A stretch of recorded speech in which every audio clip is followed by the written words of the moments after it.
안녕하세요. 이렇다 64회. 저는 마돈나입니다. 8월 7일 입추였는데요. 신기하게도 서울은 딱 8월 7일부터 날이 선선해졌어요. 네, 그죠? 서울은 그렇습니다. 근데 저는 개인적으로 8월, 그러니까 늦여름, 초가을을 타요. 그래서 워낙은 8월 말부터 가슴이 싱숭생숭해야 되는데 네. 입추 이후에 아침하고 저녁 때 선선해지다 보니까 네.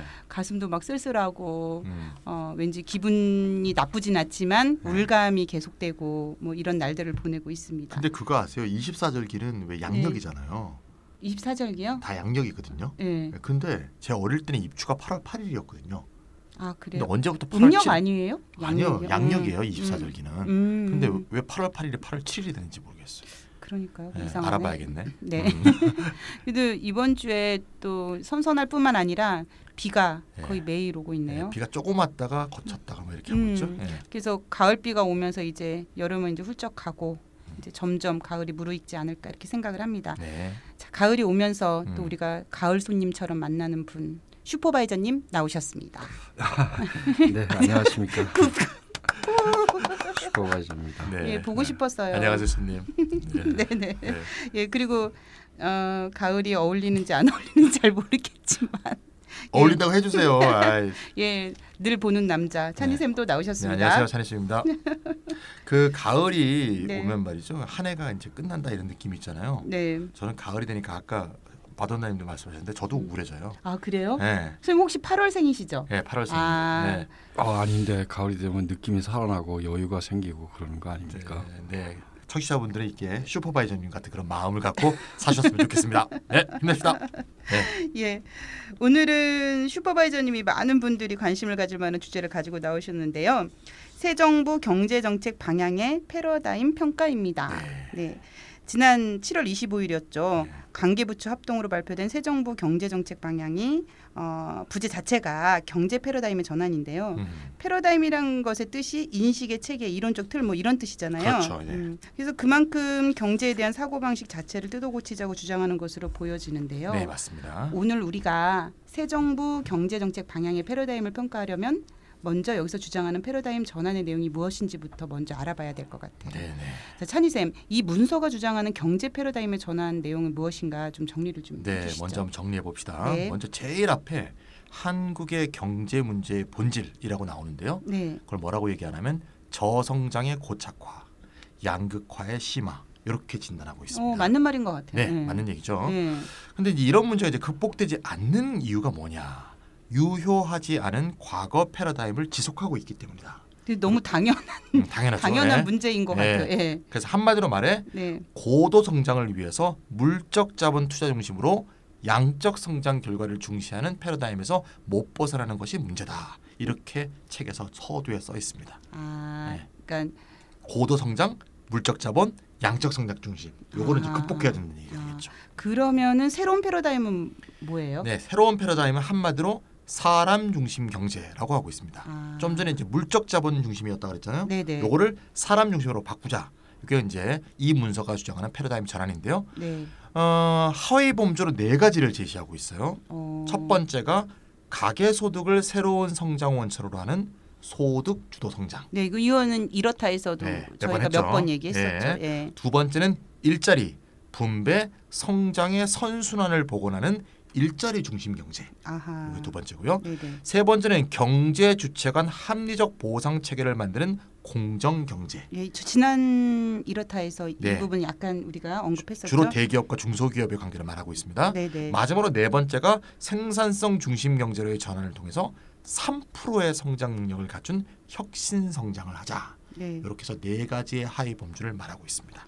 성장하기가 얼마나 어려우면 3%인데 혁신 성장, 혁신을 붙여가지고 혁신적으로 성장하는 얘기입니다. 그 내용은 좀 이따 봐야겠죠. 네. 제가 다시 한번 정리해 보면요, 소득 주도 성장, 일자리 중심 경제, 공정 경제, 혁신 성장, 이게 주요 키워드네요. 네네. 그래서 여기서 가장 중요한 패러다임은 무엇일까요? 가장 중요한 건 물론 1번에 나와 있는 소득 주도 성장입니다. 문서에서는 수요 측면하고 공급 측면이 쌍끌이 방식으로 전환한다. 수요도 끌고 공급도 네네. 끈다. 이렇게 써 있습니다만 네네. 이 쌍끌이의 출발은 뭐냐? 네. 결국 수요 측면으로 돼 있거든요. 아, 이 예. 쌍끌이라고 하면은 중국 어선들이 오징어를 잡는 이 쌍끌이 배 있잖아요. 네네네. 네네. 그 이전에 정부의 경제 패러다임이 공급 중심 성장 정책이었잖아요. 네. 투자의 주체인 기업을 지원하는 것이었다면 네. 소득 주도 성장은 가계 가처분 소득의 증대를 통해서 소비를 늘리고 네. 투자를 그 결과로서 자연스럽게 증대시킨다는 수요 중심 성장 정책이라고 볼 수 있고요. 아. 이 점에서 문재인 정부의 경제 정책은 가히 패러다임의 전환이다. 이렇게 말할 수 있습니다. 아, 공급 중심에서 수요 중심으로 패러다임을 전환시킨다. 네, 이게 이제 아. 문서의 핵심적 내용입니다. 찬희 쌤이 이렇게 정리해 주신 부분을 보면 슈퍼바이저님 과연 이러한 패러다임 전환이 유효한 것인지 좀 궁금하거든요. 그러니까 지금 한국 경제의 고질적 문제를 해결할 수 있는 패러다임인가요? 물적 투자 중심으로 성장한다는 낡은 경제 패러다임, 그걸로 한국 경제의 미래가 어둡다는 것은 매우 분명하죠. 네.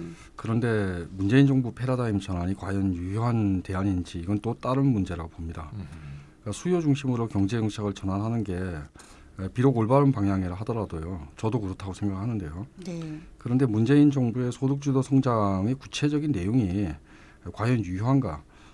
혹시 또는 낡은 패러다임을 또 어떤 면에서 담고 있지 않은가라는 질문을 꼭 던져볼 필요가 있습니다. 그러니까 과거의 한국 경제 패러다임은 분명히 낡은 것이지만 새 정부가 주장하는 소득 주도 성장도 낡았다는 면에서는 차이가 없다. 뭐 이런 네, 말씀이시네요. 그렇게도 말씀드릴 수 있을 것 같습니다. 아, 그럼 어떤 점에서 그런 거예요?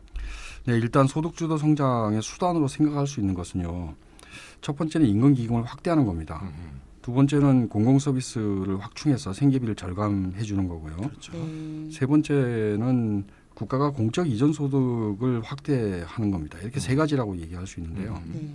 새 정부 경제정책 방향을 보시면 이 세 가지 수단을 다 열거하고 있습니다. 그렇죠. 첫째, 최저 시급 1만 원 임금 기금을 확대하겠다는 얘기죠. 그렇죠. 그렇죠. 네. 두 번째는 주거비, 의료비, 교통비, 통신비, 교육비를 절감한다라는 겁니다. 네. 생계비를 줄여주겠다. 그래서 가계 가처분 소득을 늘리겠다라는 얘기입니다. 네. 세 번째는 EITC를 확대하고 아동수당 월 10만 원, 구직촉진수당 기초연금 인상, 치매 국가 책임제, 장애인연금 인상, 공익형 직불제기 확대 개편 등 사회 안정망 확충을 제시하고 있습니다. 일정하게 공적 이전 소득을 확대하겠다라는 이야기도 들어있다고 볼 수 있습니다. 그 임금 기금, 공공 서비스, 공적 이전 소득 이 확대에 딱딱 맞아 떨어지네요. 네네. 근데 이것이 왜 유효하지 않은 거죠? 네, 모든 항목을 망라하고 있는 건 사실이죠. 그러나 공공 서비스 확충 그리고 공적 이전 소득 확대 이 두 가지 문제는요. 네. 조세 재정 정책을 재설계해야 되고 특히 확장적인 재정 정책을 필요로 하는 겁니다. 그렇죠. 아, 그런데 새 정부 경제 정책 방향을 보시면 조세 재정 정책으로 이를 뒷받침한다고 말은 하고 있지만 네. 개혁의 구체적인 내용은 담고 있지 않습니다. 아킬레스건이네요. 그러니까 획기적인 조세 체제 전환을 시도하고 있다기보다 정부는 고소득층에 대한 핀셋 증세만을 꾀하고 있죠. 그래서 공공 서비스 확충과 공적 이전 소득의 확대의 재정 규모가 OECD 평균의 GDP 대비 공공 사회 지출에 비교해서 비록 문재인 정부가 약간 확대한다 해도 네. 아직도 한참 못 미치게 될 것입니다. 우리나라가 평균 수준이 안 되잖아요. 훨씬 못 그렇죠. 미치죠. 평균보다 한 예, 10% 10% 모자라죠. 떨어집니다. 그러니까요. 예. 새 정부 경제정책 방향에서 이 각각의 공적 이전 소득의 지급액을 제시를 했는데요. 이 지급액 수준으로 볼 때도 가계 가처분 소득의 획기적인 증대라는 결과를 만들어내기에는 매우 부족한 규모라고 판단할 수 있습니다. 아, 그럼 슈퍼바이저님 말씀 정리하면 일단 소득 주도 성장으로 전환하기 위해 필요한 소득 증대의 절대액 자체가 매우 작다. 그렇죠, 그렇죠. 이런 말씀이시네요. 그리고 그 규모와 수준이 작다는 것을 반증해 주는 것이 획기적인 조세 체제의 전환에 대한 내용이 없다. 네, 이런 맞습니다. 말씀이신 거죠. 근데 말씀을 듣고 보니까 궁금해지는 것이 있어요. 소득 주도 성장을 하려면 소득을 크게 늘려야 하는데요. 조세 재정 정책도 좀 확 바뀌어야 할 것 같고요. 근데 딱 결심하면 할 수도 있을 것 같은데 왜 매번 정권이 바뀔 때마다 뭐 계획은 휘황찬란한데 왜 이렇게 하지 못하는 이유가 뭘까요? 네, 굉장히 좋은 질문입니다. 질문에 대한 답을 좀 우회적으로 해보죠. 문재인 정부가 1번 과제로 내세운 소득주도 성장이라는 패러다임은요. 사실은 국제노동기구 ILO의 임금주도 성장론의 한국적 변형이라고 볼 수 있어요. 2012년에 ILO의 나보이하고 스톡함마가 친노동적인 분배를 기조로 하는 사회정책 그리고 임금정책을 여기에 결합시켜갖고 임금 주도 성장을 주장했어요. 그렇죠. 사실 임금 주도 성장이라는 게 이윤 주도 성장의 두 가지 형태. 그러니까 선진국에서는 부채 의존 성장을 했고 신흥국에서 수출 의존 성장을 했는데 이건 우리 이렇다 해서 굉장히 오래 다뤘죠. 2008년 이후에 이게 한계에 도달했다라는 인식에 근거하고 있어요. 근데 임금 주도 성장이 가능하려면요.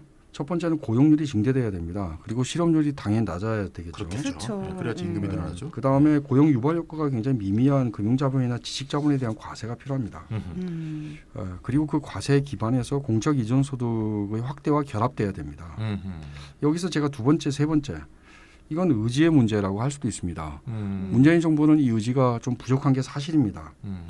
그런데 첫 번째 문제가 뭐죠? 고용률을 증대시킨다, 실업률을 낮추겠다. 네. 이 문제는 과연 의지의 문제만으로 이게 될까요? 라는 질문을 좀 던져보고 싶어요. 그러니까요. 과연 현대 경제의 문제죠. 이 지금 현재의 자본주의에서 완전 고용에 근접한 상태를 우리가 만들어낼 수 있는지라는 문제를 좀 직접적으로 던져볼 필요가 있습니다.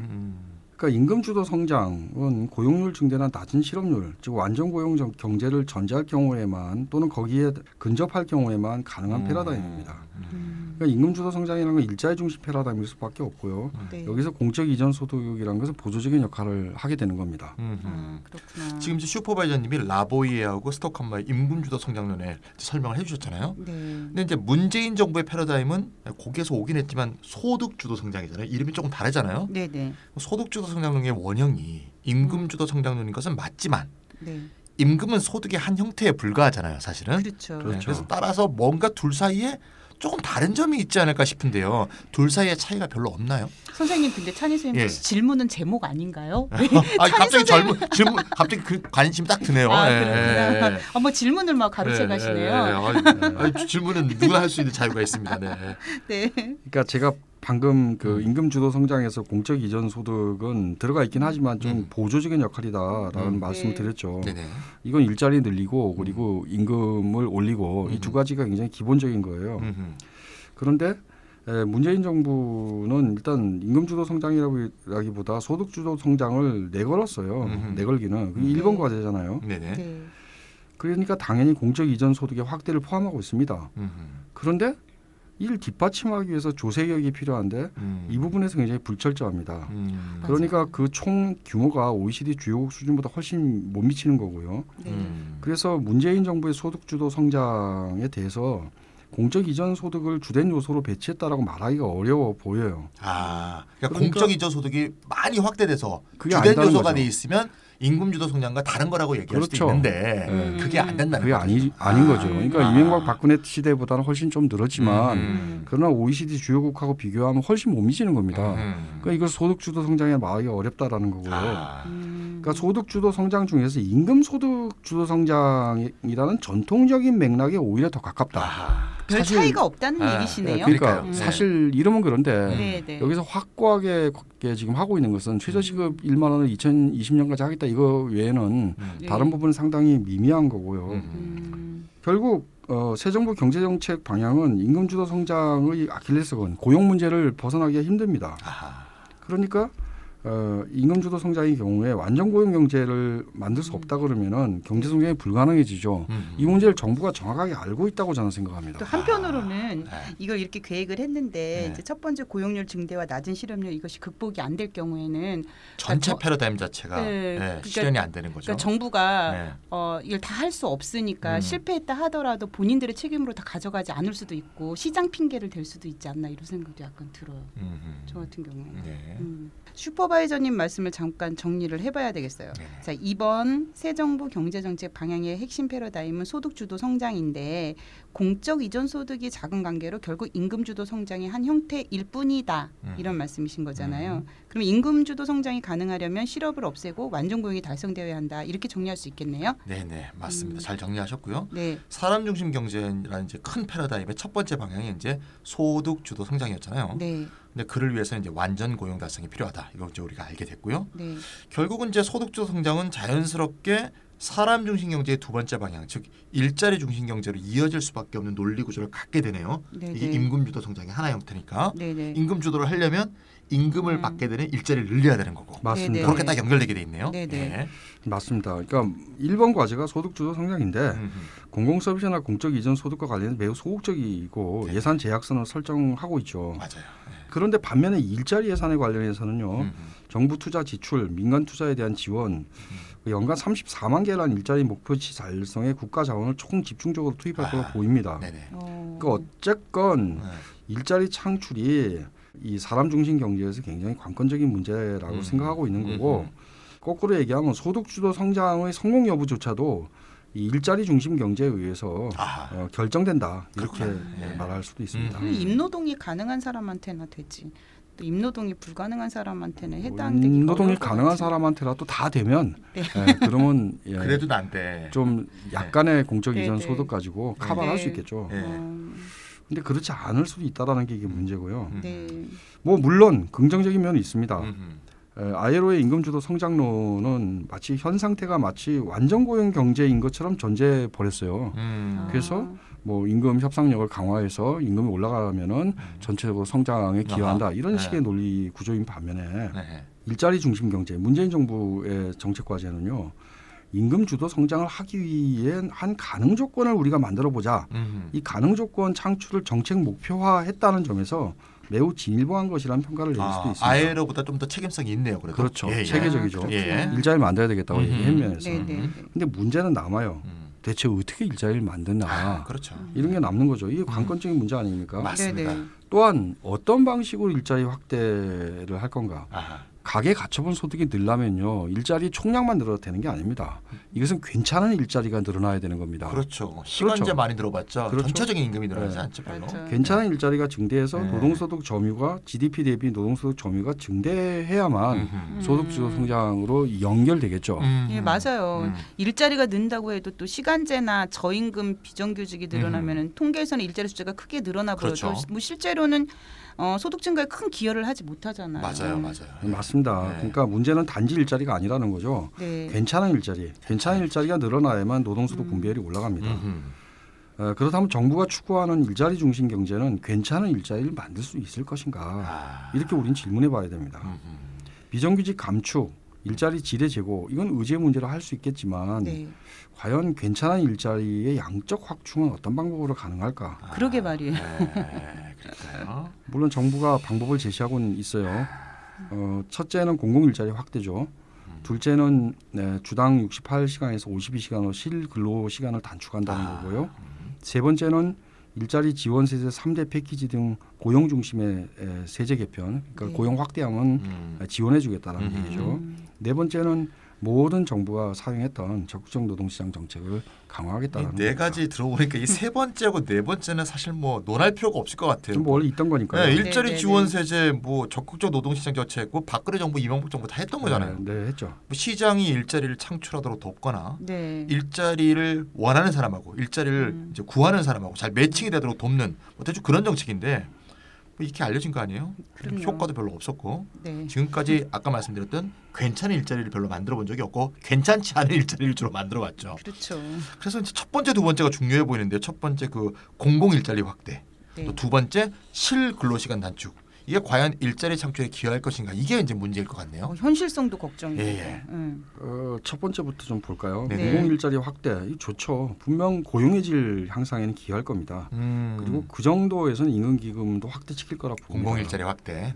특히 뭐 소방, 뭐 안전 공무원 등을 더 뽑는다라는 것은 뭐 좋은 일이죠. 그렇죠. 근데 현재 사용화되어 있는 사회 서비스 일자리를 공공화한다는 게 굉장히 큰 부분을 여기서 차지하고 있는데요. 이것은 사회 서비스 노동자의 경제적 처지를 호전시키긴 하겠지만 해당 노동자는 분명히 처지가 그렇죠.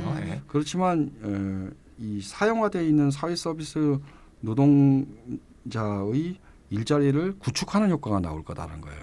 이게 공공 일자리가 되면 사회 서비스 시장화된 일자리는 그만큼 줄어드는. 그래서 일자리 총량의 증대에는 그다지 기여하지 못할 것이다. 여기서 빼서 여기서 넘기는 거군요. 그렇죠. 사형에 있던 거를 공용으로 바꾸는 그 정도. 수차는 같네요. 그러니까 총량에는 크게 영향을 미치지 않고. 아주 엄밀하게 얘기하면 일자리 질은 다 좋아지는데 근데 일자리 양에서만 보면은 괜찮은 일자리, 공공 일자리가 괜찮은 일자리라고 보면요. 괜찮은 일자리가 만들어질 부분은 안전, 치안, 복지, 교육 관련 공무원 일자리 이것밖에 없을 거라고 봅니다. 그렇죠. 그리고 이게 별로 새로운 게 아닌 게요. 네. 국가를 최종 고용자로 하는 일자리 보장 정책은 뭐 사실 이게 민스키가 주장하는 이대로 굉장히 많은 모델들 임금 보조금, 뭐 고용 보조금 등 이런저런 정책을 통해서 추진이 되어 왔습니다. 근데 지금까지 큰 성공을 거둔 적이 없습니다. 아, 그렇구나. 네. 고용의 질이 제고된다. 이건 가계 소득이 가계 가처분 소득이 어느 정도 늘어나는 것이죠. 네. 소득 주도 성장에 분명 도움이 됩니다. 그런데 괜찮은 일자리가 비약적으로 늘어서 완전 고용에 근접하지 않는다 그러면은 일자리를 중심으로 하는 소득 주도 성장은 사실은 제한적이다 이렇게 말씀드릴 수 있습니다. 그렇게 의미가 크지 않다 이렇게 해석해도 네, 되겠네요. 그렇죠. 그럼 공공일자리 확대는 일자리의 질이 개선되는 효과가 분명히 있지만 일자리 양의 증가는 없는 것은 아니지만 미미하다. 네. 뭐 이런 말씀이시네요. 그러네요. 그러면 두 번째 정책 실 근로시간의 단축은 어때요? 사실 근로시간 단축이 굉장히 효과적인 정책이긴 하죠.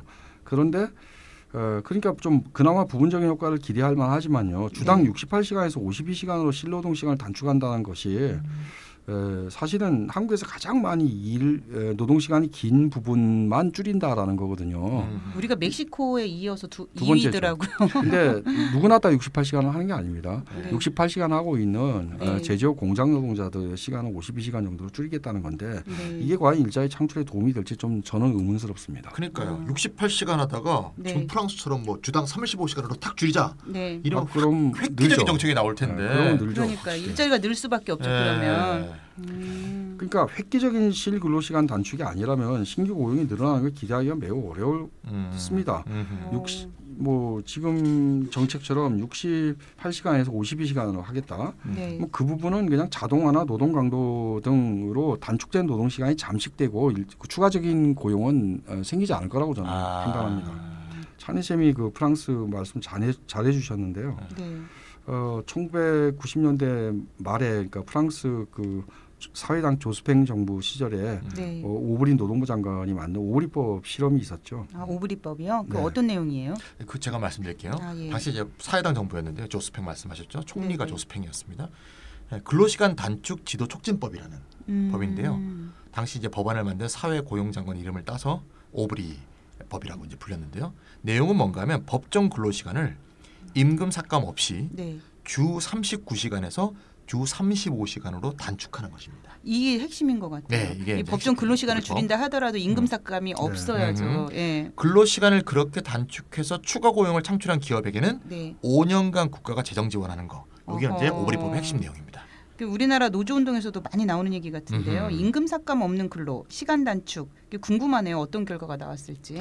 4시간 주당 노동시간 4시간 정도 단축하는 셈인데요. 예. 물론 연장 근로에 대해서는 단축하지 않았기 때문에 이 법제상의 한계도 또 있었어요. 근데 이런 법제상의 한계 빼고 네. 순수하게 줄어든 시간의 대략 절반 정도만 추가 고용이 이루어졌어요. 나머지 노동 시간량은 자동화로 잠식됐습니다. 그렇구나. 그러니까 다시 말하자면 일자리 공유, 그러니까 원하는 모든 사람이 일자리를 가질 수 있도록 하려면은 완전 고용에 근접한 상태가 되려면요. 네. 자동화 추세보다 더 많은 획기적인 노동 시간 단축이 필요합니다. 자동화 추세보다 더 많아야 된다. 더 많아야 된다. 그러니까 더 중요한 점은 이 노동 시간을 단축해서 괜찮은 일자리가 늘어나야 되는 거죠. 일자리 질이 떨어져서는 안 됩니다.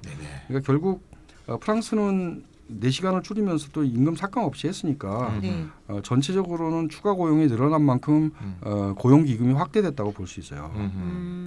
그런데 만약에 임금을 삭감하면서 노동시간을 단축한다 그러면은 예를 들어 5명이 일하던 일자리 7명이 일한다 하더라도 5명한테 주는 돈이나 7명한테 주는 돈이 똑같다 그러면은 전체 임금 기금은 늘어나지 않죠. 또한 노동자들의 반발도 심하겠죠. 심하겠죠. 어쨌건 문재인 정부가 하려는 소득 주도 성장 정책의 입장에서 보면은 임금 기금이 똑같기 때문에 이 가계 가처분 소득이 늘어난 게 아니라 경제적으로 유의미하지 않은 거죠. 자발적으로 노동자가 일을 더 하려는 성향이 생길 수 그럼요. 있습니다. 그럴 수 있죠. 찬희 쌤이 이제 오브리법에서 노동시간 단축한 기업한테 5년간 국가 지원해줬다고 했잖아요. 그러니까 어쨌건 노동시간 단축이 노동자의 가계소득 축소로 이어지지 않으려면요. 오브리법처럼 임금 삭감도 못하게 하면서 기업에 지원을 하든지 아니면 임금 축소에 대응해서 노동 여부와 무관한 공적 이전 소득을 확대해야 됩니다. 그렇죠, 왜냐하면 그렇죠. 여긴 지금 4시간 줄였으니까 월급 받은 대로 받으세요 할 수 있어요. 네네. 근데 10시간 뭐 15시간을 줄인다. 그렇죠. 그렇게 할 수 없죠. 그럼요. 그럼 사회적으로 그렇죠. 이 소득 보전을 해줄 수 있는 기금 마련해야 되고 공적 이전 소득의 형태로 제공이 되는 게 맞습니다. 올바르죠. 예. 그렇지만 문재인 정부는 아무튼 이 증세, 이 기금을 사회적으로 마련하는 증세하고 공적 이전 소득 지급에 매우 소극적입니다. 예. 그러니까 과감한 증세를 해서 공적 이전 소득을 지급하지 않는 한에서 획기적인 노동시간 단축이 불가능할 거고요. 네. 그렇다면 일자리 공유를 위해서 노동시간을 단축하면 단축할수록 고용된 노동자 가계소득이 축소되는 악순환에 벗어날 수 없습니다. 그렇습니다. 아까 말씀드린 것처럼 5명이 고용된 상태에서 7명이 고용된 상태로 바뀐다고 해서 노동시간은 개별적으로 줄었죠. 그런데 이 소득이 또 그만큼 줄었다 그러면 임금 규모 전체가 동일하죠. 네. 그렇다면 임금 소비 투자의 선순환, 그러니까 수요 중심 소득 주도 성장 이건 불가능하게 되는 거겠죠. 실제로 그 새 정부 경제정책 방향을 보면 말이죠. 법정 근로시간 단축과 관련해서 장시간 근로사업장을 지도 감독 강화한다. 이런 얘기가 있고요. 네. 그러니까 이제 52시간을 줄여야 되는데 더 하는 데는 감독 규제하겠다. 네. 그다음에 포괄임금제. 이 포괄임금제라는 건 이제 초과 수당을 지급하지 않는 편법이죠. 요거를 이제 못하게 하겠다. 여기서 딱 끝이에요. 그러니까 프랑스처럼 네. 뭘 지켰을 경우에 어떤 상을 준다 뭐 이런 그것도 차원이 없고요. 아니고 이건 네. 이제 규제 중심, 관리 중심으로 가겠다는 거네요. 그렇죠. 더 못하게만 한다는 거지 줄였을 때 임금을 줄어드는 거에 대해서는 네네. 어떻게 한다라는 정책이 없어요. 포괄임금제를 규제한다. 요것만 있죠. 그렇구나. 근데 포괄임금제 규제는 이제 잘 이루어진다고 한번 가정해 봅시다. 네네. 그때 법정 근로시간만 일하게 되면 노동자의 개별 노동자 임금은 줄어들 수밖에 없는 거잖아요. 그럼요. 예. 당연하죠. 예. 일자리 지원 이제 세제 3대 패키지 아까 말했는데 네. 고용 증가 기업에 대해서는 세액 공제를 실시하는 정책을 이제 제시하고 있습니다. 근데 요거는요 노동시간 단축하고는 연계가 안 돼 있어요. 그것과 관계없이 그러니까 그냥 우리 법하고 다른 거죠. 예. 노동시간 단축한 기업한테 정부가 무슨 지원금을 주는 게 아니라 네. 그냥 내가 2명 더 뽑았다, 3명은 더 뽑았다. 그 기업의 필요에 따라서 여기에 대한 세제 지원 얘기예요. 그러면 임금 총액 대비 사람만 더 뽑으면 되는 거네요. 그렇죠. 예. 그거는 뭐 그럴 수도 있고 임금 총액이 늘어날 수도 있는데 예. 어차피 임금 시간 단축과 연계된 네네. 그런 조치는 아니라는 거죠. 그래서 이제 노동시간 단축으로 인해서 개별 노동자 임금 감소에 대한 대책이 사실상 없습니다. 이렇게 되면 이제 단속 초기에는 노동시간이 살짝 줄어들었다가 네. 다시 늘어날 수밖에 없는 복원력을 정책의 애초부터 가지고 있는 게 아니냐 이런 우려를 할 수밖에 없습니다. 그렇죠. 물량이 더 필요하다든지 네. 그리고 노동자 개별적으로도 더 일하려는 욕구 같은 게 있을 수밖에 없고요. 예. 그럼요. 여러 가지 요소 속에서 복원력이 애초부터 있다고 봐야 됩니다. 두 분 말씀 종합해 보니까 일자리 창출 정책에서 공공 일자리 정책은 어느 정도 제한적 효과가 있을 것이다. 그렇죠. 하지만 근로시간 단축은 개별 노동자에게는 임금 감소로 기결되고 생활고가 또 증가될 거고 또 전체 노동자 임금 총량 그대로라서 소득 주도 성장의 선순환을 만들어낼 수가 없다. 이렇게 설명이 되는데요. 맞습니다. 한마디로 강력한 증세를 통한 공적 이전 소득의 증가 없이는 근로시간 단축과 일자리 창출을 만들어낼 수 없다고 저는 생각을 해요. 근데 이렇게 요약을 할 수 있겠죠? 맞습니다. 정확히 정리했습니다. 네네. 예. 자, 이제까지 사람 중심 경제로의 패러다임 전환에서 두 개 소득 주도 성장과 일자리 중심 경제에 대해서 살펴보았습니다. 그러니까 짧게 세 번째 공정 경제 그리고 네 번째 혁신 성장에 대해서도 좀 알아보고 넘어갔으면 좋겠는데요. 슈퍼바이저님 좀 설명 좀 해주시죠. 네, 그 패러다임 전환의 세 번째 축이 공정 경제죠. 네. 이게 사실은 대기업 중소기업 관계가 중심이고 이걸 조정을 하겠다. 그리고 대기업 지배구조 개선을 이제 내용을 하고 있습니다. 그러니까 동반 성장, 협력 성장, 포용 성장을 가치로 내건 공정 경제는요. 그러니까 경제 민주화 담론 틀에서 이해할 수도 있겠죠. 그런데 이걸 저는 일자리 중심 경제의 문제 틀에서도 바라볼 수 있겠다는 생각이 들었어요. 지금 일자리 89%를 중소기업이 창출하고 있잖아요. 그런데 여기서 대기업과 중소기업의 격차는 굉장히 심하죠. 근데 이 격차를 완화하고 동반 성장 모델을 확립하지 못한다 그러면은 일자리의 양적 확대나 질적 제고나 사실 다 불가능한 것이 그러니까 중소기업이 잘 돼야 일자리도 많이 창출될 것이다. 그렇죠. 볼 수 있겠네요. 예. 그러니 공정 경제에서 특히 정부가 강조하고 있는 것들의 핵심 포커스는 중소기업의 고용력을 좀 늘려보자라는 거 아닐까 이런 생각이 들고요. 또 오히려 그렇기 때문에 이 새 정부 경제 정책 방향에서 이 패러다임 전환에서 굉장히 유의미한 지점은 최저임금 인상 이건 소득주도 성장에서 나왔죠. 이거하고 공정경제 의 두 축이다. 이것은 서로 맞물려 있는 한 쌍이라고까지 말할 수 있다 생각이 듭니다. 그렇겠네요. 그러게 말이에요. 그러니까 고용 효과를 별도로 하더라도요. 공정경제는 중소기업이 최저임금 인상을 감당할 수 있게 해줄 수는 있을 거다. 뭐 공정경제가 된다고 해서 중소기업이 사람을 더 뽑을지는 제가 모르겠고요. 오히려 그럴 여력은 좀 없을지 않을까 생각이 들지만 최저임금 인상한다 그러잖아요. 이 인상을 감당할 수 있게 해줄 것이다. 그리고 중소기업에서 일하는 많은 노동자들의 가계소득이 좀 늘지 않겠어요? 그렇겠죠. 노동자의 가계소득 기반이 늘 거고 그렇게 되면 소득주도 성장으로 부분적으로 이어질 거라는 기대를 가질 수 있습니다. 물론 그것만으로 부족하다고 저는 생각합니다. 그렇죠. 그러나 아무튼 이 새 정부 경제정책 방향 중에서 유의미한 내용이 꼽으라면 이 공정경제와 최저임금 인상이라는 두 가지 축이다 이렇게 말씀드릴 수 있겠습니다. 그렇구나. 중소기업과 대기업 상생의 문제는 이렇다 지난해 63회에서 자세히 다뤘기 때문에 이제 더 이해가 잘 돼요. 저는 우리 뭐 이익공유제 나왔었고 그렇죠. 그래서 문재인 정부의 중소기업 관련 정책에 대해서 더 궁금하시면 이렇다 63회를 꼭 들어보시기 바랍니다. 자, 그래서 더 뭐 세 번째 관련해서는 더 길게 부연 설명을 안 해도 좋을 것 같고요. 이미 했습니다. 마지막으로 혁신 성장이네요. 네 번째. 네 번째 요소죠. 그러니까 한국 경제가 그동안의 성장 방식은 전통적인 요소 투입 의존형이었어요. 그러니까 자본 더 집어넣고 때려 박아. 그리고 노동 더 투입하고 이런 겁니다. 근데 여기서 벗어나서 총요소 생산성이 높은 생산적 경제를 지향하겠다. 그러니까 총요소 생산성이란 자본 투입이나 노동 투입으로 환원되지 않는 겁니다. 그러니까 그것은 사실은 기술 혁신 때문에 이루어진 거다라고 추정이 가능한 이 TFP 총요소 생산성이 높은 생산성 경제를 하겠다라는 거예요. 이 자세히 보시면은 경제 산업 등 전 영역에 걸쳐 4차 산업혁명 대응 태세 강화라는 항목이 들어가 있죠. 근데 이 대응 태세 강화를 잘 또 뜯어보면요, 이 주역이 누구냐? 혁신 중소기업으로 설정돼 있어요. 혁신 중소기업. 그렇죠. 대기업이 아닙니다. 혁신 중소기업을 정책 과제 중심으로 공정 경제하고 연결돼 있네요. 그러니까 이게 전체가 일자리 주도 경제, 그다음에 공정 경제, 그다음에 혁신 경제가 일종의 다 맞짝으로 연결돼 있다. 그러네요. 어쨌건 혁신 중소기업 중심의 성장 동력 확보라는 거는요, 한국 경제의 체질 개선이라는 점에서 반드시 필요하고 또 환영할 만한 정책이라 할 수 있습니다. 그런데 이 과연 4차 산업혁명 과정에서 중소기업 중심으로 추진된다고 해서 이 일자리를 만들어낼 수 있는지에 대해서는 어떤 보장도 없다고 봅니다. 4차 산업혁명. 근데 4차 산업혁명 자체가 뭐 일자리 만들어내고 뭐 이런 걸 상상할 수 있는 비전은 아닌 것 같아요. 그러니까 오히려 많은 보고서들이 뭐 굳이 뭐 세계경제 포럼을 인용할 필요 없이요.